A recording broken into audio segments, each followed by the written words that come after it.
अस्ति नास्ति अनित्य नित्य अनेक एक विकल्प है।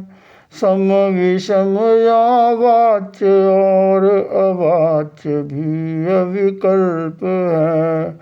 यूं विरोधी युगल में स्वाद्वाद का आस्वाद लें।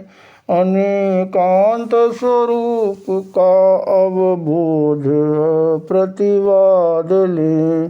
चतुर्भंगी साधि शांत अनाद्यनंत स्वयं गढ़े। द्रव्य क्षेत्र सकाल भाव चतुष्टय प्रतिपद पढ़े। पदार्थ की अनंत पर्याय हैं, ज्ञान की अनंत पर्याय हैं, जीवन की अनंत पर्याय हैं। अपेक्षा भेद के बिना जीवन की पर्यायों को सही सम्यक समझा भी नहीं जा सकता और सम्यक उसकी व्याख्या भी नहीं की जा सकती है। अनेकांत का सिद्धांत हमें यह शिक्षा प्रदान करता है कि हम विविध अपेक्षाओं के आधार पर पदार्थ, व्यक्ति या परिस्थिति को समझने का प्रयत्न करें। विविध अपेक्षाओं के आधार पर हम करणीय और अकरणीय का विवेचन करें। यहाँ पर कुछ अपेक्षाओं का उल्लेख किया गया है। अस्ति अर्थात जिसका अस्तित्व है, नास्ति अर्थात जिसका अस्तित्व नहीं है। जिसका अस्तित्व है उसका भी मूल्य है और फिक्शन, रियलिटी का भी मूल्य है और फिक्शन का भी मूल्य है। फिक्शन का अस्तित्व नहीं है, परंतु रियलिटी को समझने के लिए कभी फिक्शन का भी सहारा लेना होता है। परंतु फिक्शन रियलिटी नहीं है, यह भी समझना जरूरी है। जो अस्तित्व है वह नित्य है या अनित्य है, टेम्परेरी है, रियलिटी है या फॉर्म्स हैं, उसकी पर्याय है या द्रव्य है, यह समझना भी अत्यंत जरूरी है। पर्याय अनित्य है, परंतु पर्याय की अपनी उपयोगिता है, और द्रव्य नित्य है, नित्यता की अपनी उपयोगिता है। अनेक और एक का विकल्प है। जब हम भेद दृष्टि से घटना का विस्तार से वर्णन करना चाहते हैं तो भेद दृष्टि का उपयोग किया जाता है। अनेक विध वस्तु को या घटना को समझा जाता है। और अभेद दृष्टि से जब व्याख्या करते हैं तो सबको एक रूप में देखा जाता है। इसी प्रकार सम और विषम का विकल्प है। समानता और विषमता, इनकी भी अपनी उपयोगिता है। विषमता जगत की सच्चाई भी है। विषमता और समता का संतुलन बनाए रखना भी जरूरी है। और वाच्य और अवाच्य को भी जानना जरूरी है। वाच्य ज्ञान कितना समझाया जा सकता है। कुछ बातें हैं जो अनुभव ज्ञान का विषय हैं, कुछ बातें हैं जो अतीन्द्रिय ज्ञान का विषय हैं, वे हमारे लिए अवाच्य हो जाती हैं। तो वाच्य और अवाच्य को भी समझना जरूरी है। इस प्रकार स्याद्वाद अपेक्षा दृष्टि से हम जगत को समझने का प्रयत्न करें। यदि हमारे व्यवहार में, हमारे चित्त में अनेकांत दर्शन आ जाता है तो सहज ही बहुत से विग्रहों का हम निवारण कर सकते हैं। दुख अशांति तनाव से मुक्त रह सकते हैं।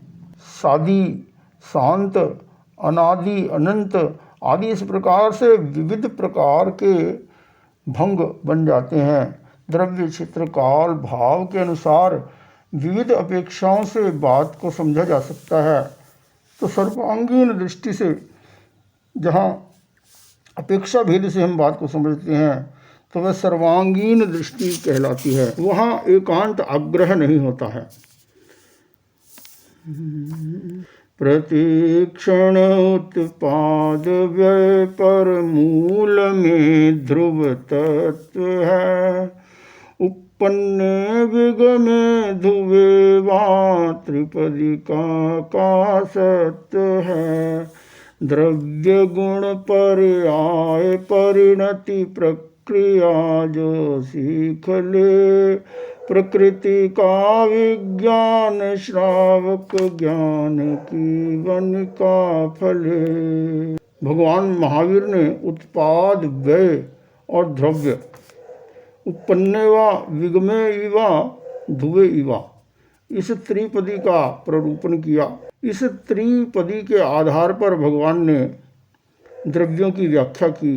इस जगत की व्याख्या इस त्रिपदी के आधार पर करते हैं, तभी वह सम्यक व्याख्या होती है। जो मूल द्रव्य है वह द्रव्य है, शाश्वत है, और द्रव्य, प्रत्येक पदार्थ में द्रव्य गुण पर्याय का परिणमन की प्रक्रिया चलती रहती है। तो जो गुण और पर्याय का परिवर्तन है, वह परिवर्तन जो है वह शाश्वत नहीं है, वह बदलता रहता है। पर्याय जो है वह शाश्वत नहीं है, वह बदलती रहती है। तो शाश्वत और अशाश्वत द्रव्य गुण पर्याय सबकी अपनी उपयोगिता है।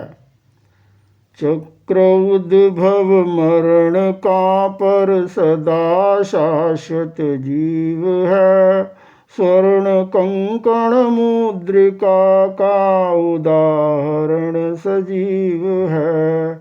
हर विरोधी युगल का सापेक्ष सह अस्तित्व है, प्रमुखता या गौणता ही व्यक्ति का व्यक्तित्व है। जन्म होता है, मरण होता है, यह भी सत्य है, और जन्म मरण नहीं होता, आत्मा शाश्वत है, यह भी एक सत्य है।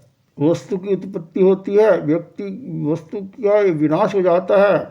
यह पर्याय के आधार पर कहा कि वस्तु की एक पर्याय की उत्पत्ति होती है, उस पर्याय का विनाश हो जाता है, दूसरी पर्याय की उत्पत्ति हो जाती है। तो यह उद्भव और मरण, उत्पत्ति और विनाश का जो चक्र है, यह चलता रहता है। उसके बीच जो द्रव्य है, जीव है, पुद्गल है, वह शाश्वत है। इसका उदाहरण दिया गया कि किसी ने स्वर्ण का कंगन बनाया और बाद में उस कंगन को तोड़कर और उसकी मुद्रिका बना दी। अब जो स्वर्ण है वह स्वर्ण रूप में पहले भी था और बाद में भी है, परंतु वह जो स्वर्ण का कंगन रूप पर्याय था वह पहले था, अब नहीं है, अब वह मुद्रिका पर्याय में परिवर्तित हो गया। तो सापेक्षता